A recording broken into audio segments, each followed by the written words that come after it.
Olá a todos, bem-vindos a mais uma aula. Hoje vamos dar por concluída a matéria referente à apresentação do quadro legislativo nacional sobre ambiente, fazendo sempre menção ao facto que nas aulas seguintes temos a oportunidade de desenvolver alguns dos conteúdos, alguns destes instrumentos legais que aqui vamos aflorar, bem como na aula passada, de forma muito genérica. Na aula passada nós trabalhamos os regulamentos específicos da Lei do Ambiente e esses regulamentos foram considerados de forma muito resumida, portanto os nossos estudantes vão necessariamente sempre ter que alongar-se, ter que estudar cada uma daquelas ferramentas em função daquilo que são as necessidades. Os regulamentos poderiam estar divididos em duas matérias principais, portanto temos um conjunto de regulamentos que visam prevenir e combater as diversas modalidades de poluição e temos um conjunto de regulamentos que versam sobre a tutela de ecossistemas, da biodiversidade, das espécies, portanto, e aí nós teremos necessariamente que entrar mais a fundo e estudar um pouco cada um deles. Portanto, atenção, o que fizemos foi mesmo uma retrospectiva mais geral. Alguns deles serão depois objeto de um desenvolvimento. Hoje vamos aludir também àquilo que é a nossa legislação setorial, porque para além da Lei do Ambiente, para além dos regulamentos específicos da Lei do Ambiente, nós temos todo um conjunto de setores de atividade que possui legislação e dentro dessa legislação há alguns princípios e normas ambientais. Portanto, isto desde logo, considerando o artigo 32 da Lei do Ambiente, que faz uma referência à legislação existente que rege a gestão de componentes ambientais, a qual, disse o legislador na altura, deve ser ajustada à presente lei. Portanto, e este esforço legislativo continua. Felizmente o país tem estado muito rico em matéria de elaboração legislativa com relevância para o ambiente, mas também um parênteses, nem todos os setores de atividade têm a mesma velocidade. Portanto, temos setores de atividade que estão mais adiantados, que estão de facto a levarem mais em consideração os valores ambientais e temos setores de atividade que infelizmente ainda carecem desse boost, desse esforço, portanto, e há muito trabalho a fazer. Eu vou rapidamente passar em revista algumas destas ferramentas em função de cada setor de atividade. Gostaria de destacar, sem dúvida, a Lei do Mar. Gosto muito desta lei, atenção, veio fortalecer bastante o quadro normativo ambiental, bastante mesmo, traz-nos uma abordagem integrada sobre o mar, portanto já no espírito, na linha, no princípio da economia azul, e esta lei é a Lei 20/2019, de 8 de novembro, portanto substituiu a lei anterior, que tinha sido aprovada em 1996, contém princípios muito interessantes, contém, portanto, normas muito ricas em matéria de prevenção e combate à poluição, mas também na tutela dos ecossistemas marinhos e costeiros, prevê um regime de responsabilização que vale a pena considerar, incluindo a previsão de sanções penais. Esta lei já foi objeto de vários regulamentos, portanto é necessário estudar e levantar estes regulamentos. Entretanto, temos também a Lei de Pescas e atenção, porque quando falamos do mar, a visão é mesmo holística e o mar integra os recursos naturais existentes, incluindo os recursos pesqueiros. Portanto, à partida, a Lei do Mar é a lei mãe deste setor. A Lei de Pescas rege fundamentalmente a atividade extrativa, a indústria pesqueira, portanto, aquilo que é o exercício da atividade pescatória. A Lei de Pescas é a Lei 22/2013, de 1 de novembro, portanto tem alguns anos, mas também inclui várias disposições de importância ambiental e recentemente foi aprovado o Regulamento Geral da Atividade Pesqueira, portanto um novo regulamento substituindo o anterior e traz também conteúdos muito importantes em matéria ambiental. Entretanto, também uma lei que gosto muito e historicamente bem mais antiga do que as anteriores, que é a Lei das Águas, a Lei 16/91, de 3 de agosto. É impressionante, estamos a falar de uma lei que já lá vão 30 anos de existência, mas continua muito atual. É lógico, carece de atualização, há todo um conjunto de aspectos novos, mas continua muito pertinente e a fazer muita diferença neste contexto de defesa dos recursos hídricos, defesa da qualidade da água, defesa também do acesso à água em quantidade necessária. Esta lei também já foi regulamentada, portanto há diversos regulamentos importantes e já são muitos, e faço a remissão para sede própria. O conceito de poluição não existe na lei enquanto tal, mas existe contaminação. Interessante, neste caso a mesma coisa, vale a pena lermos a lei à luz, portanto, também daquilo que é o contexto atual. Temos no setor de florestas, florestas e fauna bravia, mas atenção que a fauna acabou sendo de alguma maneira absorvida pela Lei de Conservação de Biodiversidade. A Lei de Florestas e Fauna bravia é uma lei já com anos, a Lei 1099 de 7 de julho, portanto, basicamente mantém-se em vigor naquilo que diz respeito à gestão das florestas, ao licenciamento da atividade florestal. Portanto, é essencialmente uma lei que rege, portanto, o uso e aproveitamento dos recursos florestais. Esta lei carece de atualização. Ela contém vários regulamentos também, o regulamento da Lei de Florestas e Fauna bravia e mais alguns instrumentos complementares, mas é uma lei que realmente precisa de ser atualizada porque está muito orientada para o extrativismo. Não possui propriamente uma visão integrada de floresta, portanto a preocupação aqui, conforme qualquer observador atento ou leitor atento, a preocupação é definir regras para a utilização e aproveitamento de recursos florestais, essencialmente madeira. Madeira e biomassa, porque também há uma referência ao carvão, mas a floresta tem toda uma variedade de serviços e esses serviços que podem ser não madeireiros são se calhar muito mais importantes e não temos esta consideração. A própria lei está desajustada em relação àquilo que é a resiliência às mudanças climáticas e este setor é um setor que carece mesmo de muita intervenção, de muita reforma, de muito trabalho. As últimas notícias apontavam para a conclusão de uma política nova para a área das florestas. Espero que a seguir à política venha também uma lei. Entretanto, no contexto da indústria extrativa, duas leis que são do mesmo período histórico, portanto, e uma a seguir à outra, a Lei de Minas, a Lei 20/2014 de 18 de agosto, e a Lei de Petróleos, que é a Lei 21/2014 de 18 de junho. Estas duas leis, portanto, são importantes no sentido em que nos trazem, desde logo, o reforço da tutela do ambiente, portanto contém todo um conjunto de aspectos ambientais inseridos, portanto, em capítulos próprios. Nós também encontramos o princípio das boas práticas mineiras e das boas práticas petrolíferas, portanto, ao longo do texto das leis. Ambas as leis já estão regulamentadas, portanto é necessário conhecer aquilo que é a legislação específica em matéria de minas e de petróleos relativamente ao ambiente. Portanto, são blocos legislativos complexos, portanto estamos a falar de atividades que de facto têm um potencial de produção de impactos ambientais muito elevado, portanto o grau de exigência ambiental também deve ser elevado, portanto é a legislação que está a ser neste momento melhorada. Em princípio terá que haver uma revisão do regulamento ambiental da atividade mineira, bem como do regulamento ambiental da atividade petrolífera. Entretanto, uma lei também, de alguma forma já antiga e desatualizada, mas que se encontra a ser revista, que é a Lei da Energia Elétrica, a Lei 21/97 de 1 de outubro.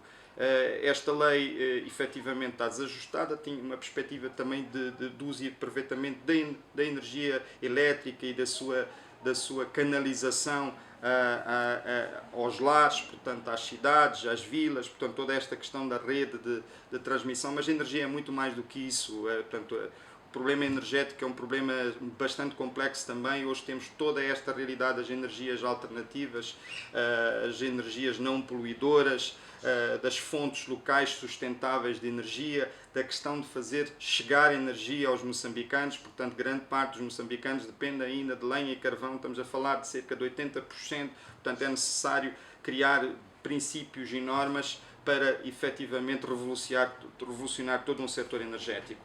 Entretanto, associada a este setor, integrada neste setor, temos a Lei da Energia Atómica, a Lei 8/2017 de 21 de julho. Esta lei contém também alguns aspectos ambientais e já foi objeto de regulamentação, portanto faço aqui ponto para a legislação da energia atómica, que é um setor que também muito complexo e complexo e delicado, portanto qualquer falha neste assunto pode produzir impactos muito negativos no ambiente, mas também particularmente na saúde.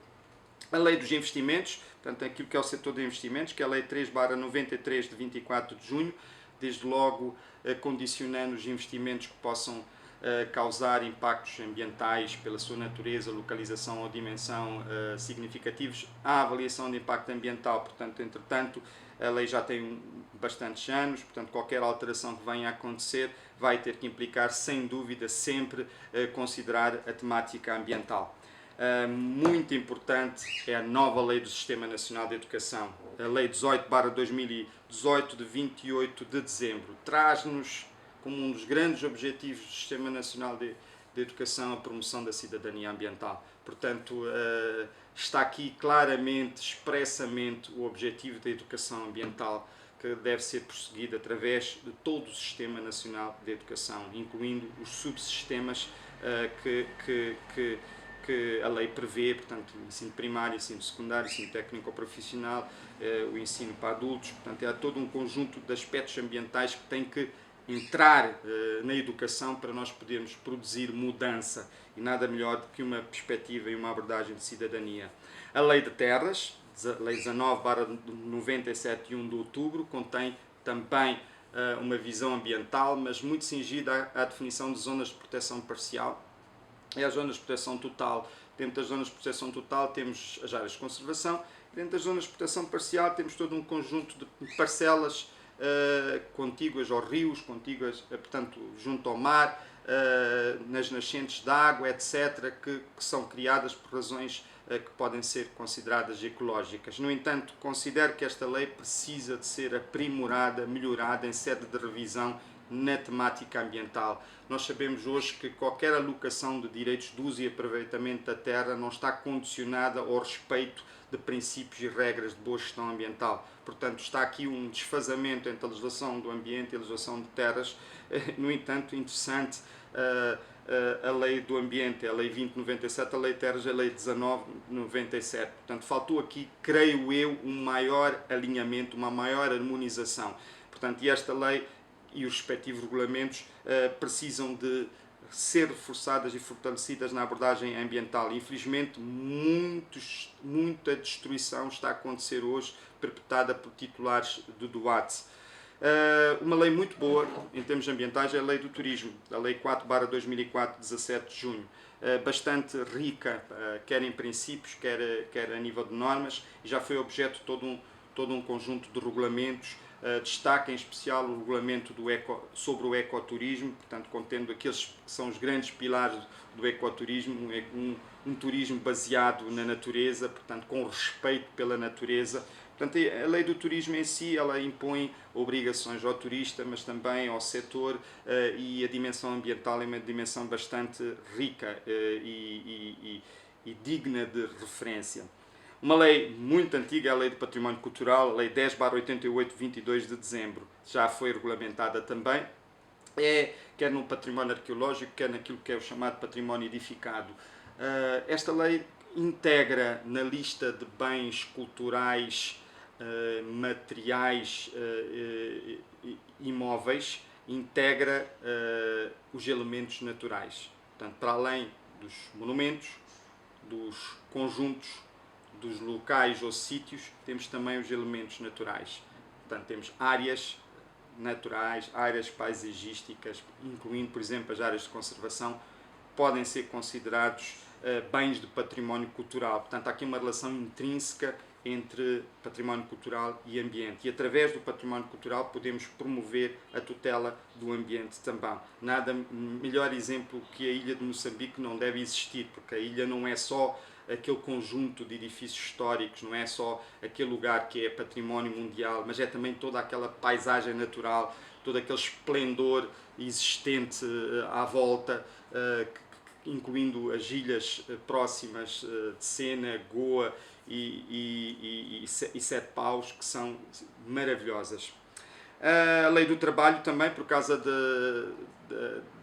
do ambiente no trabalho, da higiene no trabalho, a lei 23/2007 de 1 de agosto tem que ser para aqui chamada, porque cada vez mais nós temos que considerar esta questão do ambiente no trabalho integrada numa perspectiva holística de tutela ambiental. Por vezes nós temos condições nos locais de trabalho muito abaixo daquilo que são os padrões de qualidade ambiental, pondo em causa não apenas a vida e a saúde dos trabalhadores, mas também a qualidade de todo um ecossistema à volta, portanto, de toda uma área adjacente também, incluindo, quiçá, moradores que vivem nas proximidades de uma determinada instalação. Também gostaria de dizer o seguinte, portanto, estes são os setores de atividades que têm leis base, apesar desta figura não estar assim denominada em parte alguma, mas doutrinamente nós utilizamos a designação de lei base, portanto é uma lei que orienta todo um setor de atividade, que define os grandes princípios, portanto aquilo que são as bases que deverão depois ser objeto de uma regulamentação feita pelo Conselho de Ministros.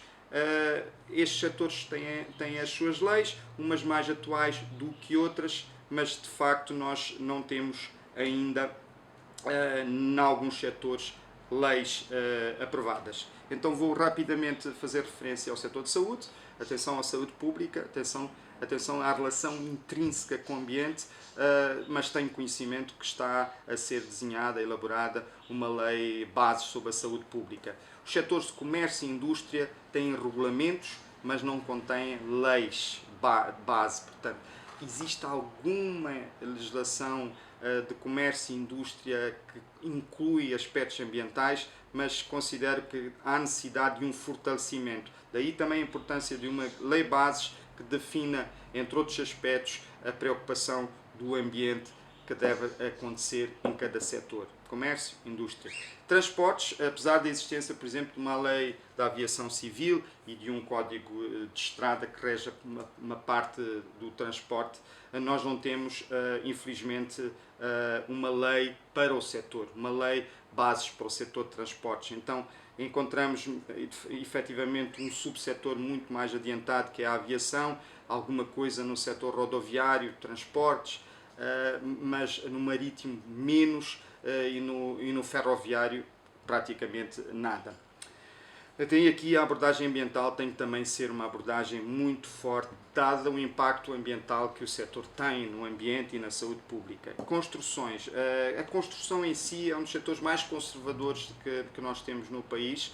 Infelizmente é um setor, portanto, que tem demorado muito a inovar, e hoje nós sabemos que este setor é também responsável por muitos impactos ambientais, pensando, por exemplo, na urbanização, e ele carece de uma lei bases que defina os princípios orientadores, defina também abordagens alternativas, amigas do ambiente, não intrusivas. Portanto, isto tem que ser considerado, incluindo a utilização de materiais, que é o outro aspecto essencial. Atualmente, este setor é betão, é tudo feito à base de uma transformação profunda na construção. É necessário também considerar a questão da racionalidade energética, da poupança de recursos hídricos, e o verde. É essencial que a construção não seja antítese, não seja o contrário do verde. O setor da agricultura não tem também nenhuma lei bases, mas temos, por exemplo, desde o regulamento de pesticidas, ou regulamentos fertilizantes. Falta-nos o regulamento pecuário, da sanidade pecuária, mas falta-nos uma lei bases para o setor da agricultura e da pecuária, ou da agropecuária. Pode ser uma lei, então, que defina os grandes princípios e as bases, as grandes regras que depois serão objeto de regulamentação. Atenção que a agricultura é um dos setores com mais impacto ambiental.